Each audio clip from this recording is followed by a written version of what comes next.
You spent the week in Washington. Thanks for making us part of it. Well, it's my pleasure. And people are shocked. I'll try to encapsulate what all this is for. I know that's a big word like gymnasium. Look, I don't care what kind of music you listen to, but the American music, let's just stop at that point. American music means we created and invented the music of planet Earth. Rock and roll, blues, jazz, hip-hop, country and western, all invented and created here. Our stars are the stars of planet Earth. You can go to Africa and hear, you ain't nothing but a, no matter where you go. Yeah. Every Christmas, everywhere around the world, people listen to Bing Crosby, I'm Dreaming of a White Christmas, written by Irving Berlin.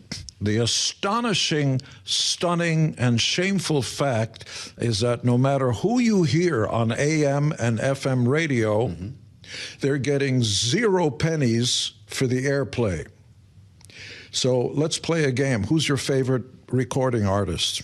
KISS. No, come on. Somebody from the past, Why can't present, we go or with future. that? All right, Jimi Hendrix. Jimi Hendrix. Jimi Hendrix has never in his entire career or now ever gotten paid a single penny when his music is played on AM and FM radio. The stunning fact is that the Russians and some other countries actually do pay performing artists on radio, land radio, AM, FM, right. and Americans do not. And this has got to change and should change. Now, look, I make a living, and people of my age and, who've climbed the mountain, clawed and scratched their way to the top, were blessed by the American dream because it is alive and I'm living proof of it. So I make a living. But the new artists, every penny counts. And the fact that they can be played on radio and not even make 1 penny for their performance is criminal. So this is surprising to a lot of people. We're on the radio right now. You see that big radio mic in front of you there? It's such a good radio show, Gene, they put it on TV. And I've been knocking around the radio business for a minute. We hear about BMI and ASCAP fees. Has this always been the case, or was it simply an exchange? You play my music for exposure, for publicity, and I sell tickets and I sell albums, and that's now out of balance. Is that what happened? Artists are not interested in negotiating how their careers are built. Understood. Radio needs Where did the ASCAP BMI fees go? ASCAP and BMI specifically relates to writers and publishers, which doesn't affect the masses whatsoever. So is this radio's fault or your contract with the record company? How come the middleman isn't giving you money? Nothing to do with the record company, because they make money when they sell records, and writers and producers. This is the actual recording artist. You like Elvis, you like Sinatra. When you hear that song on the radio, the people we tune in for actually never get paid. Amazing. Everybody else gets paid, the writers and the publishers and the advertising dollars. Radio last year made $14 billion. You know how much of that went to the Sinatra estate or Tame Impala or all the new bands? I think I'm getting 0. Yeah.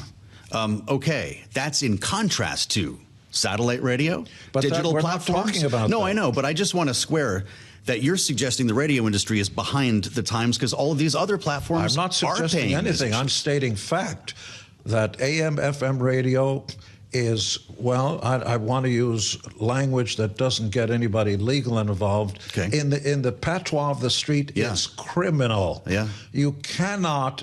America is based on the premise that if you work hard, you should get paid. So everybody's getting paid. When a radio station, AM and FM broadcasts, the executives get paid, the advertisers pay money, the billboards on the street, which use our name and likeness for free. If you use my name and likeness, otherwise, I would take your firstborn and your house.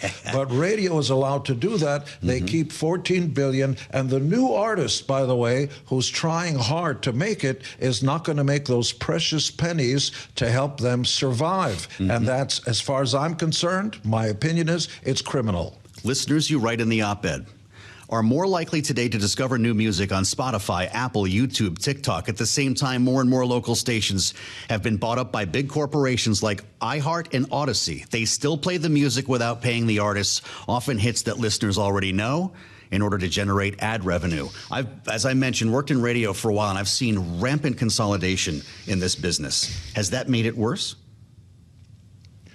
Well, one way or the other, whether it's consolidated fewer or potential not, payers the now. result is the same. A truck runs you over, and the guy comes out and says, "I'm sorry I ran you over. I didn't mean to do it," or "I don't like you. I ran you over." What's the difference? You've been run over. So the question is an interesting dialectic, another big word like gymnasium. The result is nothing's changed. Okay. The artists are not getting paid. That, I mean, especially our children and our children's children are going to be the next generation superstars after they climb their way to the top and fight for it. And what do they have forward to look? What do they have, looking forward? They're going to get 0 pennies when their songs are played on AM and FM radio, and that's insane. Do you have the president's support on this? Did you talk to him about it? I spent some time with the president alone in the Oval Office, Yeah. and we talked about family. And I've known the president, proud to say, before he became a politician. But what else we talked about is a private issue. Okay, so that wasn't about legislation, I guess. I didn't say that, How's but the- you're leading the witness, Your Honor. Oh, not to. Well, I wouldn't Sure think so- that would be Well, private. these are semantics, but I'm Understood. not anti-semantic. I hope that you're not, because we wouldn't be able to do this right now. There was a little clickbait there. What I Yeah? talked, yes, I specifically said what I spoke with the president about is not for anybody else's consumption. Okay. There is such a thing as privacy. I completely understand. I only ask you because so many lawmakers come on the air and say, if we get a directive from the president, we can make this work. What did you hear in the committee from members? Did you get a sense that there are votes on this? I've heard a lot of support. Yeah. I met privately with Senator Marsha Blackman and Mr. Schiff. Both sides of the aisle seem, let's just say, as soon as Congress gets their act together, the president will sign this. I'm convinced of it, my personal opinion. Well, our audience should know, and you're talking to the business community right now, that you are no stranger to big business and some pretty shrewd moves. It was a Bloomberg report when you sold your publishing rights last year. Pop House Entertainment, $300 million. It's not entirely accurate, so just here to correct it for the record. Please. An entity called Pop House, Yeah. a futuristic company out of Sweden, came and bought KISS, the underlying rights, the makeup, logos, as well as the writing publishing, for a respectable sum, enough to buy Rhode Island. I give you a pregnant pause so that this sinks in. But the future looks even more gargantuan than the past. We are in the middle of the first motion picture to be directed by McGee. There's an awful lot of stuff that I can't talk about because nobody wants to find out what they're going to get for Christmas in July. Fair enough. There is an enormous commitment by Pop House in the future of KISS, and this is just the beginning. When you look at a caterpillar and you say, well, that's the end of its life, no. You're short-sighted. You don't understand that it's going into a cocoon, which is where we are now, and we're going to come out and defy gravity with beautiful wings and soar to the heavens. Very poetic. I am kind of a big deal. I've heard that, and a poet. I was a fan, actually, of Bloomberg when he was mayor. Met the gentleman, and he struck me as a powerful and attractive man. Well, I can only agree with that. And I loved his algorithm that made him rich and fit, but that's another story. Well, I'll tell you what, we've got the terminal right here. I'm sure there's a disclaimer I'm supposed to read somewhere, but with everything you just described, you just outlined the future of the music business. Why are you chasing down the old format? Well, look, the old formats, if they worked and they were justified, should and would continue. Yeah. But tell me what your retort is, even though I know you're not retorted. How do you validate our stars, the people who fought their way to the top, never getting a cent for radio airplay. How do you validate that while radio is making $14 billion? Again, I'm not demonizing them. It bears noting we need each other, but somewhere between paying artists $0 and $14 billion, there should be remember, the name of the act is Fairness, yes, right. American Music Fairness Act. You should let me talk more. I can increase your, more people will watch this instead of SpongeBob SquarePants. Come on. I believe that. That's why you're here. Nobody gets this much time, Gene Simmons. Okay, so you've said a lot. Well, we consider the future of the music business.